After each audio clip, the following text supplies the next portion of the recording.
Hello friends, welcome back KB store channel நண்பர்களே. இன்றைக்கி இந்த வீடியோவில் மிக எச்சரிக்கையான ஒரு ஆன்மீக ஜோதிட தாள்களை தான் இப்போ இந்த வீடியோவில் அதிரடியாக பார்க்க போகிறோம். எச்சரிக்கையான ஜோதிட தாள்களையும் ஆன்மீக தாள்களையும் என்னங்கிறத இன்ட்ரோ மூலிமா சொல்கிறேன். ஃபஸ்ட்டு அதை நோட் பண்ணிக்கோங்க. பிப்ரவரி மாதத்துடைய 12ஆம் தேதி ஒரு அதிமுக்கியமான நாளாக வருது. அன்று தான் தமிழ் மாதம் 10வது மாதமான தையுடைய கடைசி நாள், அதாவது தை 30ஆம் நாள். அதே போல் கிழமை புதன்கிழமை. பொன் கிடைத்தாலும் புதன் கிடைக்காது அப்படிங்கிற பழமொழிக்கேற்ப இந்த புதன்கிழமை ஒரு அதிபயங்கரமான புதன்கிழமையாக வருது. அப்படி என்னடா அதிபயங்கரமான புதன்கிழமை அப்படின்னு கேட்குறீங்களா? இந்த புதன்கிழமை பௌர்ணமியானது வருது.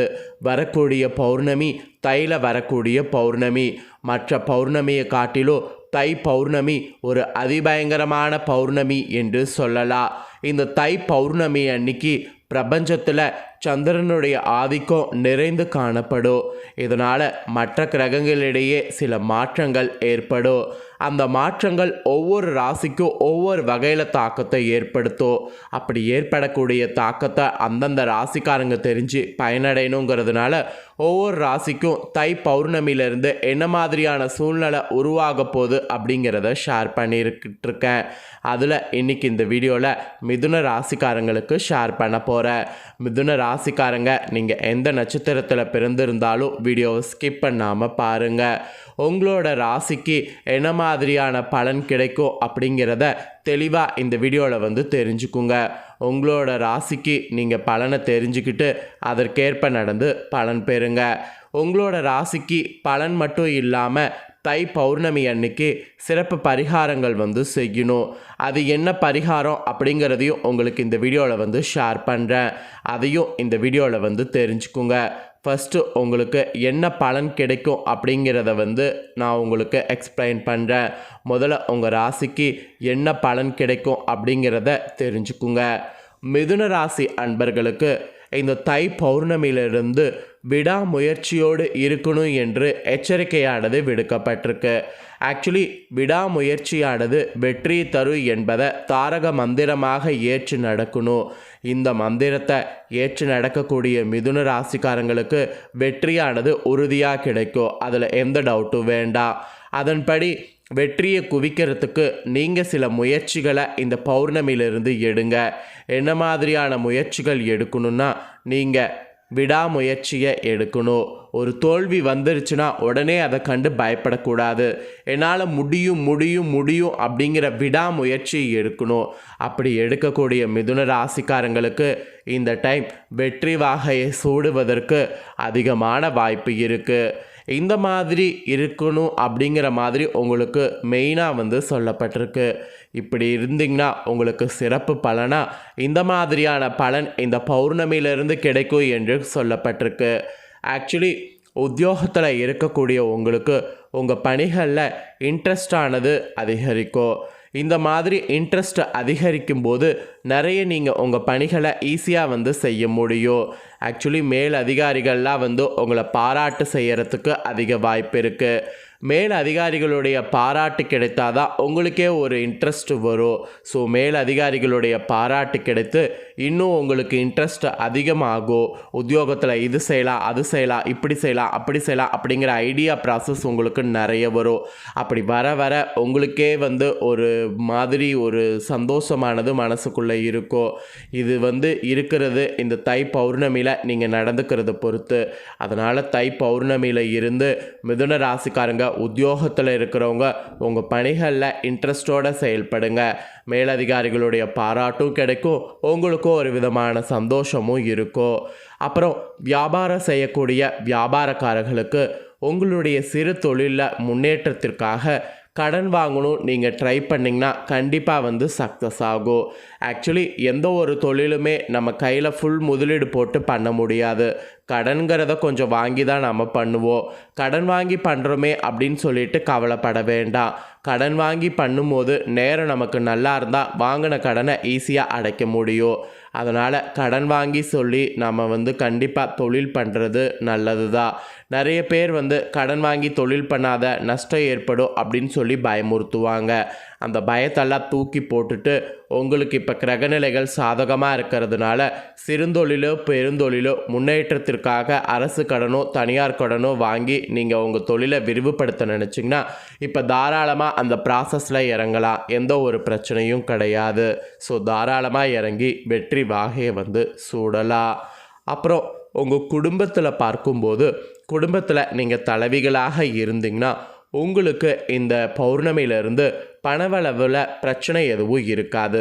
பணவரவில் பிரச்சனை இல்லைங்கிறதுனால பணவரவு நிறைய வரும்போது பணவரவை எப்படியெல்லாம் சேர்க்கலாம், எப்படியெல்லாம் வந்து செலவு பண்ணலாம் அப்படிங்கிறத பிளான் பண்ணிக்கணுமா. அப்படி பண்ணி செலவு பண்ணிங்கன்னா உங்களுக்கு கஷ்டம் இல்லாமல் இருக்கும் என்று சொல்லப்பட்டிருக்கு. அப்புறம் தம்பதிகளாக இருக்கக்கூடிய உங்கள் ராசிக்காரங்களுக்கு அந்யோன்யமானது கூடும். ஸோ தம்பதிகளாக இருக்கிறவங்க ஒருவரை ஒருவர் புரிந்து செயல்பட வேண்டியது அவசியம். அப்புறம் இருவரும் உங்கள் பிள்ளைகளுடைய எதிர்காலத்திற்காக பாடுபடணும். ஏன்னா இப்போ நீங்கள் பாடுபட்டால் தான் பின்னாடி உட்காந்து நீங்கள் இருக்க முடியும். அதனால் பிள்ளைகளுடைய எதிர்காலத்திற்காக பாடுபடுவதை ஒரு தாரக மந்திரமாக இந்த பௌர்ணமியிலிருந்து வைத்துக்குங்க. அப்புறம் திருமணம் போன்ற சுப காரியத்திற்காக காத்திருக்கக்கூடியவங்களுக்கு வரன் தட்டி தட்டி வந்து போகும். அதெல்லாம் நினச்சி ஃபீல் பண்ணாதீங்க. உங்களுக்கான வரன் தட்டி போகுதுன்னா பின்னாடி நல்ல வரன் அமைய போகுதுன்னு அர்த்தம். அதனால் தட்டி தட்டி போகக்கூடிய வரனை நினச்சி கவலைப்படாமல் பின்னாடி வரக்கூடிய நல்ல வரனை நினச்சி மனசை வந்து அமைதியாக வைத்துக்குங்க. இது வந்து திருமணம் தட்டி போகிறவங்களுக்கு சொல்லப்பட்டிருக்கு. அப்புறம் கலைஞர்களாக இருக்கக்கூடிய மிதுன ராசிக்காரங்களுக்கு உங்களுடைய லைஃப்பில் பொறுத்த வரைக்கும் யாரிடமும் எடுத்தறிந்து பேச வேண்டாம். இந்த பௌர்ணமியிலிருந்து நீங்கள் உங்கள் வாயை வந்து அடக்கணும் என்று எச்சரிக்கையானது விடுக்கப்பட்டிருக்கு. என்னடா இப்படி சொல்கிறனே அப்படின்னு சொல்லி பயப்பட வேண்டாம். உங்கள் வாயை அடக்குனீங்கனாவே உங்களுக்கு பாதி பிரச்சனை வந்து சரியாகும். கலைத்துறையில் இருக்கக்கூடிய மிதுன ராசிக்காரங்களுக்கும் இந்த எச்சரிக்கை வந்து விடுக்கப்பட்டிருக்கு. அப்புறம் ஃபைனலாக மாணவர்களுக்கு சொல்லப்பட்டிருக்கு. மாணவர்கள் வந்து நீங்கள் நினைத்த மதிப்பெண்களை வகுப்பு தேர்வில் பெற்று விடுவதற்கு நீங்கள் கொஞ்சம் முயற்சி செய்தாவே போதும். நிச்சயம் அது வந்து நடக்கும். நம்மளால் மதிப்பு பெற முடியாது அப்படின்னு சொல்லிட்டு ஃபீலாக வந்து பண்ணலாம். என்னால் முடியும் அப்படிங்கிற நம்பிக்கையோடு நீங்கள் பண்ணிங்கன்னா கண்டிப்பாக வகுப்பு தேர்வில் முதல் மதிப்பெண் நீங்கள் நினைத்ததையே பெற்று விட முடியும். அப்புறம் உடல்நல பாதிப்பு மட்டும் வந்து போகும். அதனால் உடல் நலத்தில் மட்டும் கொஞ்சம் கேர்ஃபுல்லாக இருக்கணும். மற்றபடி மாணவர்களுக்கு வேறு எதுவும் வந்து சொல்லப்படல. ஸோ மொத்தத்தில் மிதுன ராசியில் சேர்ந்தவர்களுக்கு இந்த தை பௌர்ணமியில் கடவுள்கிட்ட கதறினாலும் நடக்க வேண்டிய விஷயம் இதுதான் நடந்தே தீரும் என்று குறிப்பிடப்பட்டிருக்கு. குறிப்பிடப்பட்டதை தெளிவாக உங்களுக்கு சொல்லிட்டேன். சொன்னதை தெரிஞ்சிருப்பீங்க. ஸோ தெரிஞ்சதுக்கேற்ப நடந்து பலன் பெறுங்க. ஸோ இன்னொரு முக்கியமான இது என்னென்னா உங்களுக்கான பரிகாரம். ஆக்சுவலி பௌர்ணமிங்கிறது சாதாரணமாக வந்தால் ஓகே. அப்போ தையில் வரும்போது ரொம்ப விசேஷம். தை பௌர்ணமி அன்னைக்கு இதை மட்டும் பண்ணால் போதும். உங்களுடைய பண கஷ்டம் கடன் பிரச்சனை காணாமல் போகும். அப்படி என்ன பண்ணுன்னா தைப்பூசங்கிறது தனி சிறப்பு வாய்ந்ததாக தையில் சொல்லப்படுதில்ல, அதை போல் தையில் வரக்கூடிய விசேஷமானதில் பௌர்ணமியும் ஒன்று. ஸோ இந்த ஆண்டு தை பௌர்ணமி புதன்கிழமை அதுவுமா வருது. அதுவும் ரொம்ப விசேஷம். மிகவும் சிறப்பு வாய்ந்த இந்த தை பௌர்ணமி நாளில் சில குறிப்பிட்ட பொருட்களை வீட்டில் வாங்கி வைத்து வழிபட்டால் பலவிதமான கஷ்டங்கள் தீரும்.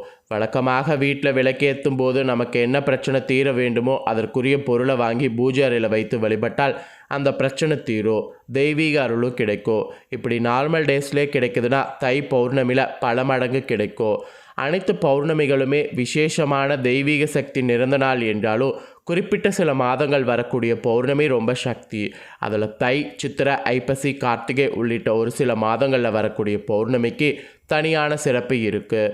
தை பௌர்ணமி முருகப்பெருமானுக்குரிய ரொம்ப விசேஷமான ஒரு நாளாக சொல்லப்படுது. இந்த தினத்தில் வந்து எந்தெந்த பொருள் வாங்கணும் அப்படிங்கிறத உங்கள் ராசிக்கு சொல்கிறேன். தெளிவாக எந்தெந்த பொருள் வாங்கணுங்கிறத தெரிஞ்சுக்குங்க.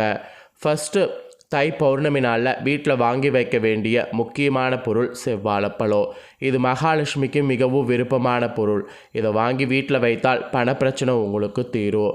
அடுத்ததாக இதே நாளில் வீட்டில் வாங்கி வைக்கக்கூடிய மற்றொரு பொருள் சோம்பு. இந்த சோம்பு வந்து பெருஞ்சீரகம்னு சொல்லப்படும். இதை வந்து நாம் வாங்கி வைக்கணும். இது பணத்தை இருக்கக்கூடிய தன்மை கொண்டது. கடன் பிரச்சனை இருப்பவர்கள் சிறிதளவு சோம்பினை வீட்டில் இந்த நாளில் வாங்கி வைத்து வழிபட்டால் கடன் பிரச்சனை தீரும். இந்த 2 பொருள் தான் மிதுன ராசிக்காரங்க இந்த தை பௌர்ணமி அன்னைக்கு வாங்கணும் என்று குறிப்பிடப்பட்டிருக்கு. ஸோ என்ன பொருள் வாங்கணுங்கிறதையும் உங்கள் ராசிக்கு என்ன மாதிரியான மாற்றம் ஏற்படுங்கிறதையும் இந்த வீடியோவில் தெளிவாக ஷேர் பண்ணிட்டேன். ஷேர் பண்ணதை தெளிவாக இந்த வீடியோவில் தெரிஞ்சிருப்பீங்க. ஸோ தெரிஞ்சதுக்கேற்ப நடந்து மிதுன ராசிக்காரங்க பலன் பெறுங்க. நீங்கள் இந்த தாள்களை பார்த்து தெரிஞ்சு பயனடைஞ்சது போல் உங்கள் ஃப்ரெண்ட்ஸ் ஃபேமிலியில் இருக்கவங்களும் பார்த்து தெரிஞ்சு பயனடையணும்னு நினச்சிங்கன்னா வீடியோ லைக் பண்ணி ஷேர் பண்ணுங்கள். உங்கள் ஃப்ரெண்ட்ஸ் ஃபேமிலியில் இருக்கிறவங்களும் மிதுன ராசிக்காரங்க இதை பார்த்து பயனடையட்டும். நெக்ஸ்ட்டு நம்ம சேனலில் நிறைய வீடியோ போடப்படும். அதை எல்லாத்தையுமே உடனுக்குடனே தெரிந்து கொள்ள நம்ம சேனலை சப்ஸ்கிரைப் பண்ணாமல் ஃபஸ்ட் டைம் பார்த்தீங்கன்னா சப்ஸ்கிரைப் பண்ணி பெல் பண்ண ப்ரெஸ் பண்ணுங்கள். அப்போ தான் நான் போகிற மற்ற அப்டேட்டான எல்லா வீடியோஸும் உடனுக்குடனே தெரிந்து கொள்ளலாம். ஸோ மறக்காமல் பண்ணுங்கள். சுவாரஸ்யமாக வேறொரு வீடியோவில் சந்திக்கிறேன். தேங்க்யூ.